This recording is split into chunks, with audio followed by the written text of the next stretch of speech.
topic po this morning is with regards on accessing our Office 365 account from the Department of Education. Okay, so since that the Department of Education is uh, having tied up with the Microsoft Philippines, okay, in providing us with our subscription, or shall we say a license, okay. So later on, I will differentiate license and subscription, okay, that provide provided by our organizations to teachers or to administrators. Okay. So what is the difference between the license and the subscription? Okay.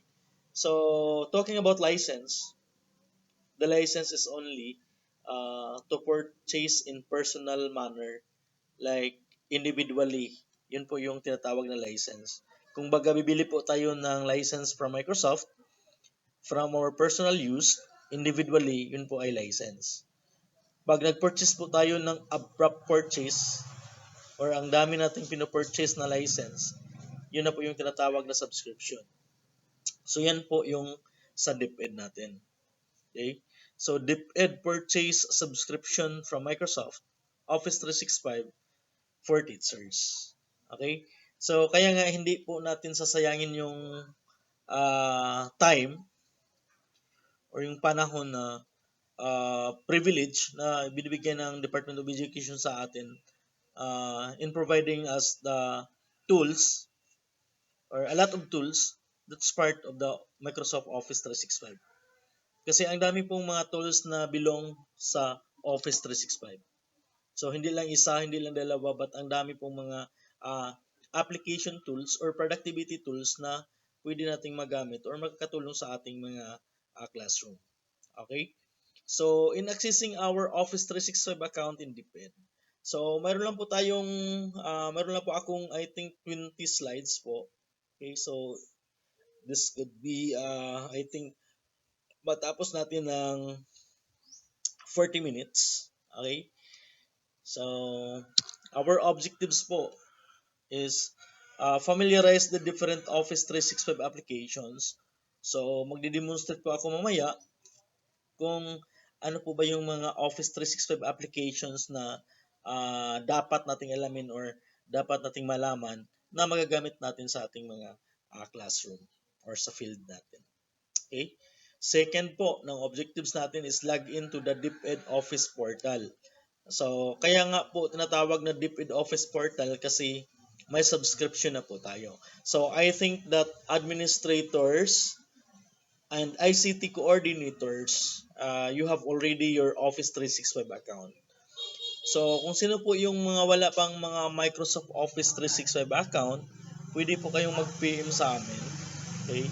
So, i-elevate lang po namin yung problema nyo po with regards on your Office 365 accounts to our division ITO po. Okay? So, yun po. Number 3, learn to secure your Office 365 account. So, pag nakalimutan po natin yung password natin or yung security features natin ng ating Microsoft Office 365, pwede po tayong mag-secure, okay, ng ating account through the settings po ng Office 365. Later on po, i-discuss po natin yan. Number 4 is learn to do self-service reset password. I-discuss na natin yan kung paano po siya isa-set po yung mga password natin. Okay, so to start with,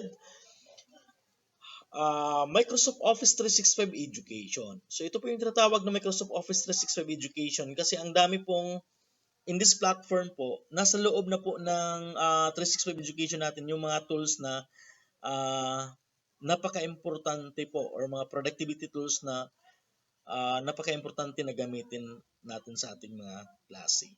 Okay? So, sa nakikita po ninyo ngayon, we have periodic table of elements po ng Microsoft Office 365. Okay? So, on the upper part, mayroon tayong tatawag na Dynamic 365 po. Okay? So, yung kasunod ng Dynamic 365 is the stream. Okay? So ano po ba yung purpose ng stream apps? Yung stream apps po, halimbawa is yan po yung applications na nagre-record po ng proceedings po ng video natin sa meetings or conference. So halimbawa, mag-hold po kayo ng conference or meetings virtually using Microsoft Teams. After that one, diyan po ma-access yung recording ng video. So nasa loob pa rin ng 365 po yan. So next is the Word Online, Excel Online, OneNote Online, and PowerPoint Online. So nasa right version po natin is Word Online, Excel Online, OneNote Online, at saka yung PowerPoint Online. So ito po yung kaibahan. So ang nakalagay po dyan is Word Online kasi po ito yun ang mangyayari sa ating subscription. So may mga subscription na A1, A1 for faculty or A1 for student. Pag A1 subscription po tayo, okay, that is online lang po yung subscription natin. Wala po tayong offline installs. Okay? So wala po tayong offline installs.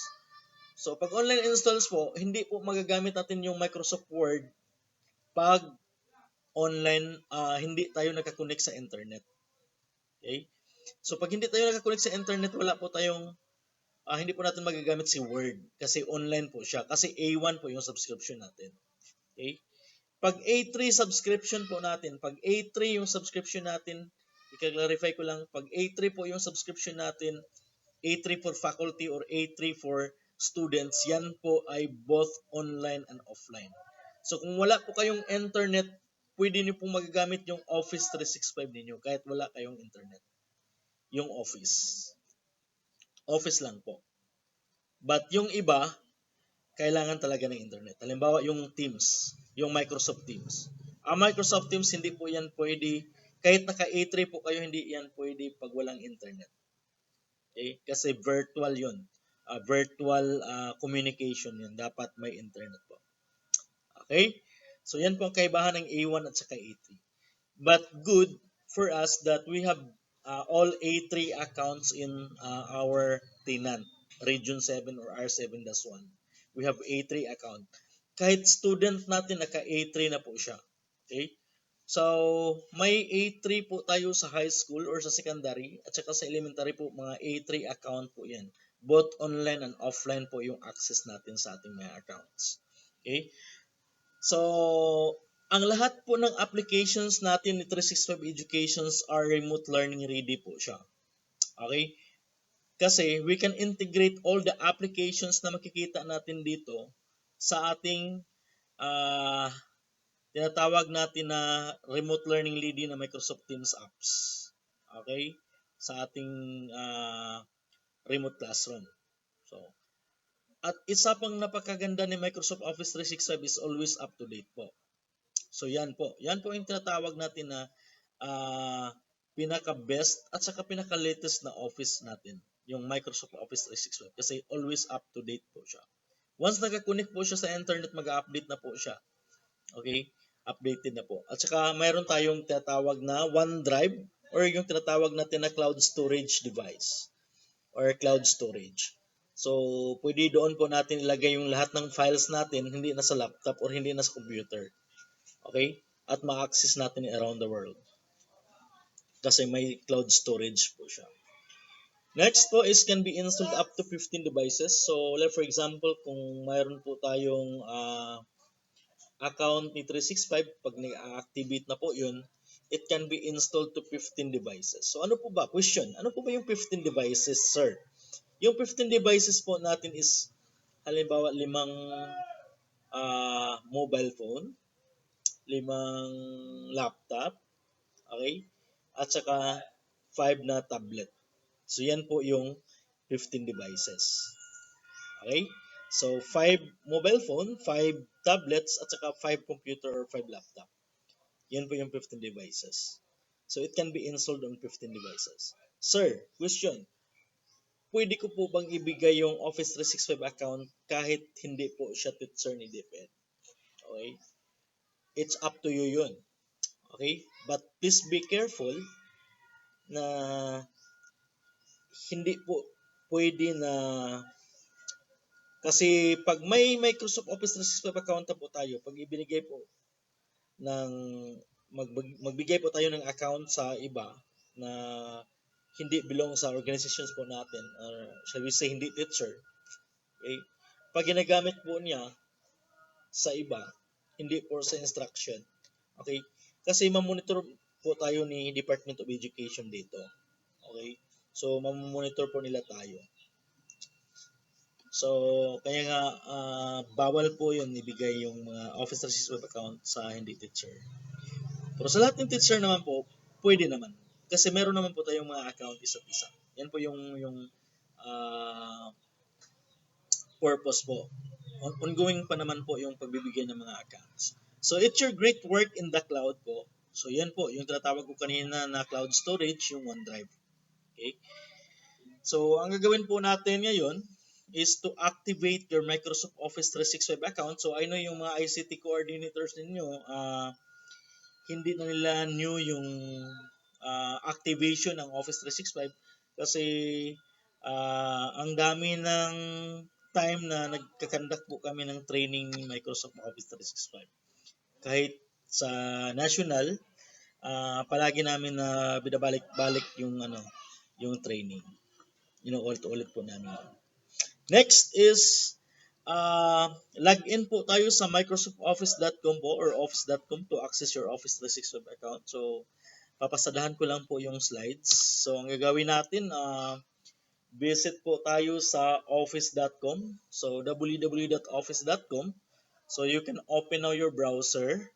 Okay, kahit anong browser po ang pwede niyong i-run dyan.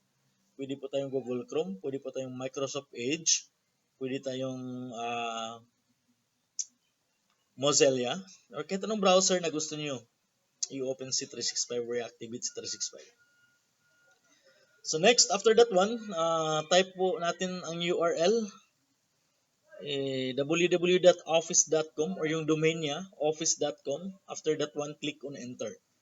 Okay? So once activated na po yung domain, naka-office.com na po tayo, ito po yung makikita natin sa homepage. So yung homepage po natin, makikita po natin yung welcome to office. Okay? So mayroon po tayong two options dyan, sign in or get office po. So ang gagawin natin dyan, click po natin yung sign in dito. Click po natin yung sign in. After clicking sign in po, automatic lalabas na po siya ang another window. So hingan po tayo ng username. Okay? So yung username po natin na ilagay dyan is yung username po na ibinibigay ng Department of Education sa atin or yung account na ibinibigay ng ITO na may R7-1. Okay? So ang nakikita niyo dito sa sample, LRN po ng bata ito. Okay? Kasi po sa ginagawa ko po na sample, ina-activate ko po yung Office 365 account ng bata. Kaya nga ito po yung ginawang kong screenshot. Okay? So ito, so lagyan natin dito halimbawa yung sa akin is glenn.horano at r7-1.dpa.gov.ph. After that one, click po natin yung next. Okay? So after clicking next po, magpo-prompt naman po siya ng other window at saka hihingan po tayo ng password. Okay? So maglagay po tayo ng password dito. So wag natin kalimutan yung password natin na case sensitive po yung password natin. So pag case sensitive po siya, it's either it is a mix with alphanumeric characters and special symbols. So ano ba yung tinatawag natin na alphanumeric characters at saka yung special symbols? Yung alphanumeric is mixed with letters and numbers. It's either both capital and small letters at saka yung special symbols. Yan po yung mga password natin. But, one thing na tatandaan po natin is kailangan talaga na ma-secure yung account natin para hindi po ma-access ng iba. Kaya nga, huwag natin kalimutan na maglagay ng very secure na account password natin. Okay? So, after putting our password, click po natin yung sign in. So after clicking sign in, ito po yun. Ito po yung activation po ni Office 365. Kasi, ang ibinibigay ng Microsoft Office 365 sa atin ng DepEd, yun po yung account natin na 365 at saka yung default password. Okay? So, kung sino po yung wala pang Office 365 account, check nyo lang po yung email ninyo, yung DepEd email, baka po nandoon na po yung Office 365 account ninyo. Okay? So, pag nandoon na po, yun, i-activate nyo lang. So, after that one, pag nilagay nyo na yung default password, ito po yung mangyayari. Update your password na po.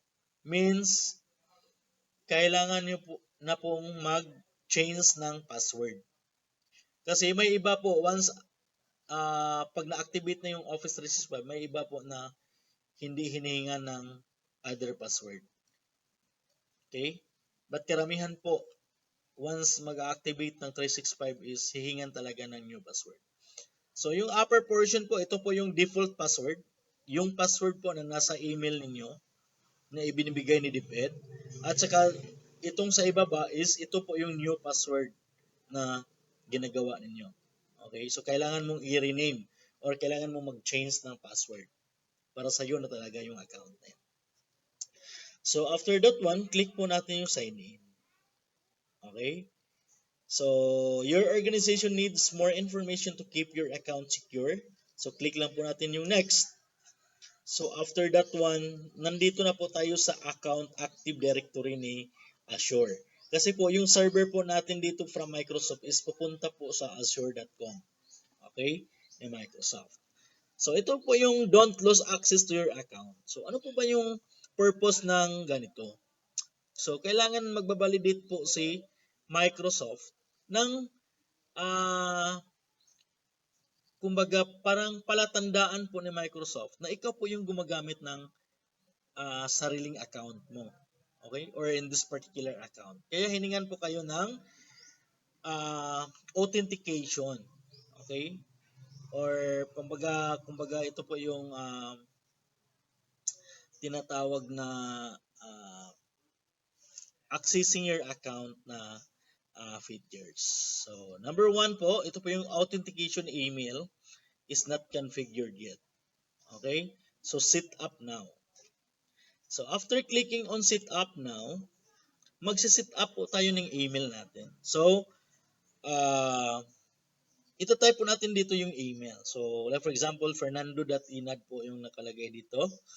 Authentication email. So, or yung DepEd email ang ilagay mo dito as authentication email. After that one, after typing the email dito, okay, pag nakaset na po siya, automatic po sa Microsoft magsasend po ng activation code or verification code sa inyong DepEd email. So, ang gagawin ninyo, you are going to check your DepEd email. Doon po sa inbox, may verification code po na ibinigay ni Microsoft. So, tignan nyo po yung verification code. Like for example, parang yung code dyan is 6 digit. Halimbawa, 653001. Yan po yung code. At saka ilagay mo yung code dito. Okay? Ilagay mo yung code dito. So, yun. At saka verify. Okay? So, next natin. Yan. Yan po yung makikita natin sa ating DepEd email inbox. Okay? So, sa DepEd email inbox natin, pag nag-click po tayo ng inbox, ito po yun. Verify your email address. So, ito po yung code na ni-request natin. Okay? I-copy lang po natin itong code na to at saka i-paste po natin doon sa blank or sa box. After that one, click natin yung verify at saka naka-check na po yung mode of authentication natin na email. Okay? Question, sir, yung sa ibaba, pwede rin bang i-set natin or i-set up natin? Pwede rin. Okay? So, dalawa po tayong, mayroon po tayong two options. So, it's either set up natin yung itaas at saka i-set up po natin yung ibaba. Okay? Pag hindi po yung itaas, pwede mo nang ibaba. Or, set up natin yung dalawa. So, ano po ba yung, pag dalawa po yung sineset up po natin? Okay? So, pag dalawa po yung sineset up po natin, meron tayong, sa second po na options is security questions are not configured. Pag set up po natin dito, hihingan po tayo ng I think 8 questions. Isa na doon is, uh, ano po ba yung paborito po ninyong pagkain? So, yan po yung questions. Okay, so dapat, pag yan po yung questions, dapat, pag sumagot ka ng adobo, dapat alam mo na adobo talaga ang sagot mo. Okay? Pag nakalimutan mo yung passwords. Okay? So, pag okay na po lahat, yun, mag-activate na po, mag-check na po ito. Okay? But I advise you to select on the number 1, authentication email lang po yung ilagay ninyo. Wala pong problema. So, click lang po natin yung finish. After clicking finish po, mag-stay sign in na po tayo. So, makikita po natin yung account natin dito. So, click natin yung yes. Okay? So, welcome po, John Felix Terence po. Let Office 365 help you get out of the classwork na. So, next po natin. So, ito na po yung DepEd Office 365 account po natin na dashboard. Okay? So, pag successfully login na po natin yung account natin, okay, nandito na po tayo sa DepEd portal natin ni Office 365. So, nakikita na po natin yung dashboard natin or nakikita natin yung mga application ni 365. Okay? But hindi pa yan lahat na applications na nakikita natin. Okay? So, mag-orient lang po ako sa dashboard natin. So, makikita natin dito, para may mga dots dito. Ito po yung mga all apps. Pag titignan po natin yung lahat ng applications, click lang po natin ito. So, lalabas na po dito ang drop-down menu na list of all applications. So, ito po yung logo natin ng Department of Education kasi naka-subscribe po tayo ng Microsoft at saka yung Office 365 natin. Next po is ito po yung account natin na picture. Pag wala po tayong account picture po is avatar lang po yung nakalagay dito. At saka ito po yung pangalan natin. Okay? At saka settings. Kung gusto mong ibahin yung themes dito, okay, mag-iba ka ng color. So, dito po sa settings. So, next, ito po yung mga applications ni Microsoft Office 365 ang nakikita po natin.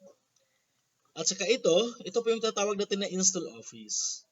So, pag A1 account po, yung sa atin is offline lang po tayo. Wala po tayong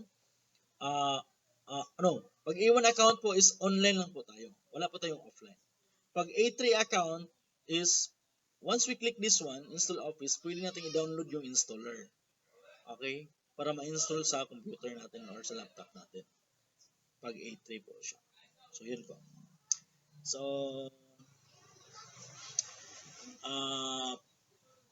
break sana tayo ng 5 minutes pero kasi naka-break na po kayo kanina.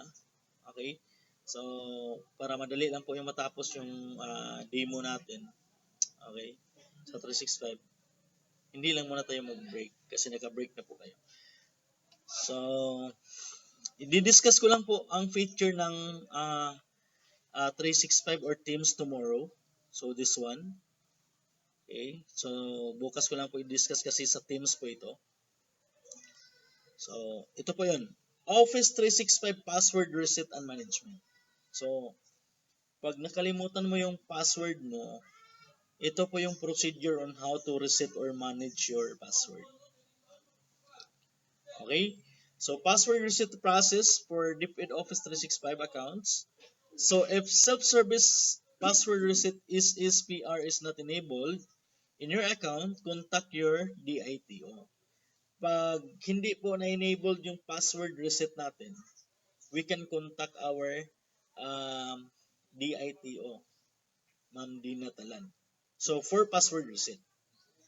So, please note that processing time for password reset upon submission to Central Office through HDOS, Office 365 Account Management Form is 7 days. So, pag nag-request po tayo ng reset password sa Office 365 natin, 7 days po yung 7 days po tayong maghihintay bago po siya ma-reset kasi ang dami pong naka-protocol po yung nakalag po yung procedure natin how to reset. So during the first login in Office 365, you are being asked to provide an alternate email. Di ba? Yung kanina yung nakikita natin kanina sa demo, di ba nag-provide po tayo ng alternate email or yung email natin na DepEd or yung personal email pwede rin. And phone number for your authenticate in case you lost or forget your password. Okay? So yun po. So after that, number 2, if self-service password reset is SPR is enabled in your account, proceed and click forget password. So pwede po kayong mag-forget password. Okay? Button. So input the required information like phone number or alternate email to recover your account. So you will receive an SMS or email containing an authentication code. Yun, input po ninyo yung code and change your password. Pag naka-enable po yung self-service reset password. So it is advisable to change your password every 90 days for security reasons. So kailangan po nating i-change po yung password natin 90 days po for security reasons. So not only in Office 365 but in all our uh, internet na account, email account, dapat mag-change po tayo ng password po for 90 days po for security reasons. Okay? Kasi po baka ma-hack po yung mga accounts natin, baka may interested po sa accounts natin. Okay? So, ma-hack po nila yun. So, dapat may usual po tayo na changes po ng ating account passwords po for security reasons. So next, ito po yung step-by-step process po for self-service password reset is SPR. So number 1 po, login po tayo ng office.com and click forget my password. Okay, so after clicking forget my password, ito po yun. Enter po yung password natin at saka sign in. Okay, so pag sign in, number 2, input your username and CAPTCHA, then click next. Okay, after that, halimbawa ito, user@dp.gov.ph, input po natin yung CAPTCHA. Okay, click po natin yung next. So after clicking next po, number 3, choose an authentication method. So ito po yun.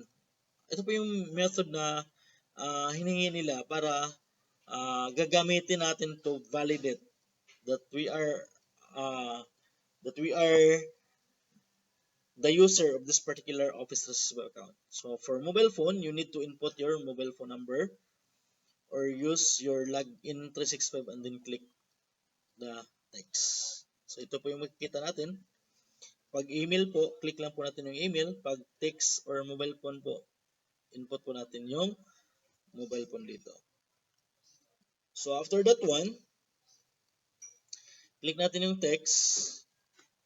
Magte-text na po yung Microsoft doon sa mobile phone na pinaprovide mo dito.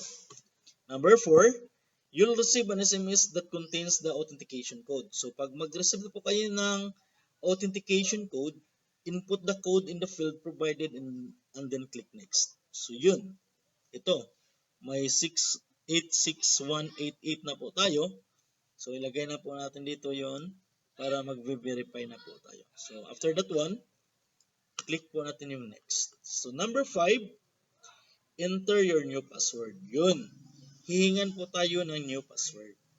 So mag-type na po kayo ng bago ninyong password at saka mag-type na po kayo ng bago ninyong password. So click po natin yung finish. Okay? So babalikan ko lang yung kanina. So ito number 1, login at office.com and click forget my password. So type mo yung username mo at saka lagyan mo ng wrong password para hindi ka makasign in. In order for you to activate your SSPR. So pag may nakalagay na forget password, automatic yun. Click yung forget password. So ito yung number 2. magpo-provide ka dito. Yan. So after clicking finish the number 5, proceed tayo sa number 6. Go back to office.com and log in using your new password. So yan po. Visit po natin again yung office.com and log in using our new password. So after that one, click natin yung sign in. So mag-log in na po tayo using our new password. Okay? So activity po natin for this session is you are going to provide a screenshot of your account profile. Okay? So log in niyo po yung Office 365 account ninyo at saka mag-provide po kayo ng screenshots. Okay? Kahit isa or dalawa, mag-provide po kayo ng screenshot of your account profile and security information as shown on the other image. So ito po yung security information. Okay? So insert a screenshot in a document file. So mag-open po kayo ng Microsoft Word, paste niyo po doon yung picture or insert niyo po doon yung screenshot po ninyo and upload that particular document to the submission bin or link provided later on. So magpo-provide po kami ng submission bin link na doon po ninyo ilagay yung mga file po ninyo. Okay? Or yung mga output po ninyo. So mayroon kayong dalawang output today. Okay? So isa po is yung remote learning po na pinapagawa po ni Mama Ara. At saka ang number 2 po is yung pinapagawa ko sa inyo. Yung screenshot of your profile and the security information. Okay? So for review po of decisions po, please visit my YouTube channel. So ito po yung YouTube channel, pwede nyo pong i-screenshot. Or just type Teacher G TikTok. So mayroon po ako mga videos doon na for teaching and learning po. May mga tutorials po ako doon. At saka don't forget to subscribe my YouTube channel. Okay?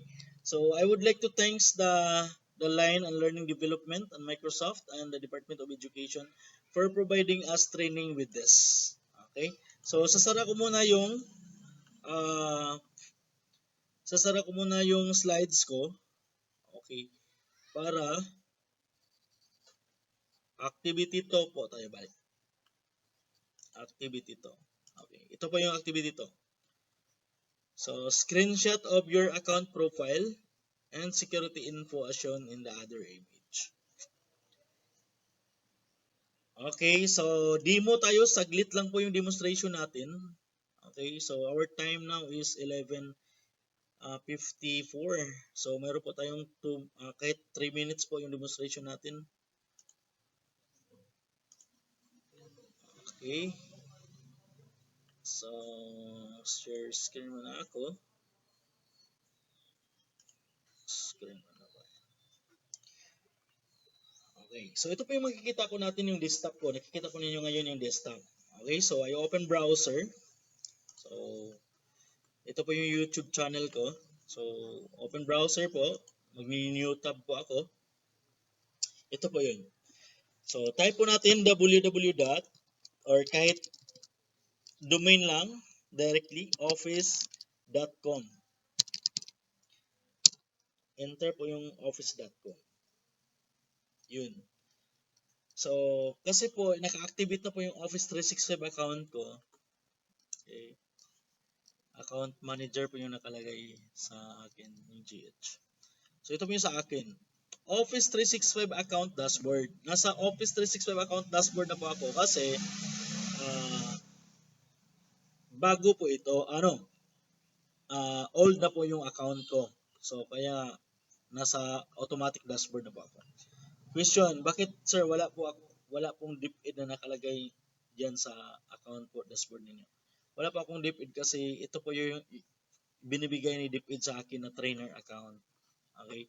So mayroon kasi po akong 3 Microsoft Office 365 accounts. Isa binigay ni DepEd not as trainer, isa binigay ni Microsoft, at saka yung isa yung binibigay ni DepEd as teacher. Okay. So ito 'yan. So ang dashboard po natin, ito po yung mga apps natin sa bago or updated na 365. So nandito po yung all apps natin. So yung nakita natin kanina dito po yung all applications. So ang gagawin niyo dito, click niyo lang yung avatar ninyo. Okay? Ito, click niyo lang avatar ninyo at saka yung view your account. Okay. Subukan niyo yung click yung view your accounts. Okay. So after that one, maglo-load na po yung account ninyo. So ito na po yung account. My picture at saka security information. So click po natin yung security information.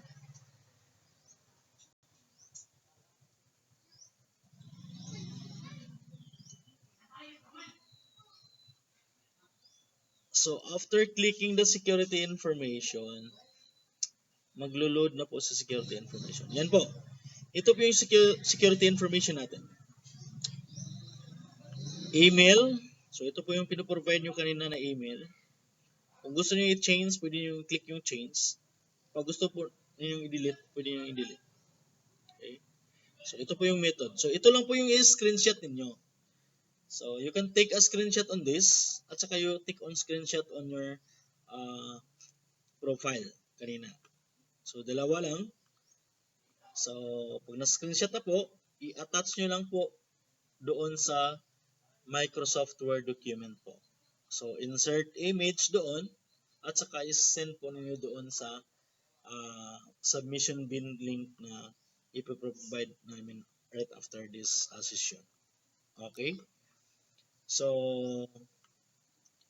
question po.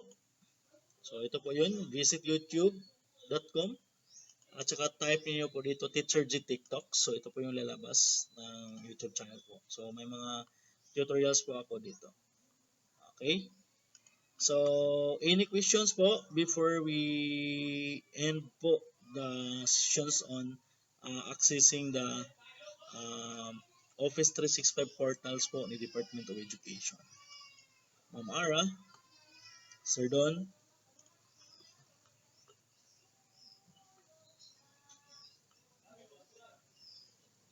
Yes, sir. Ma'am.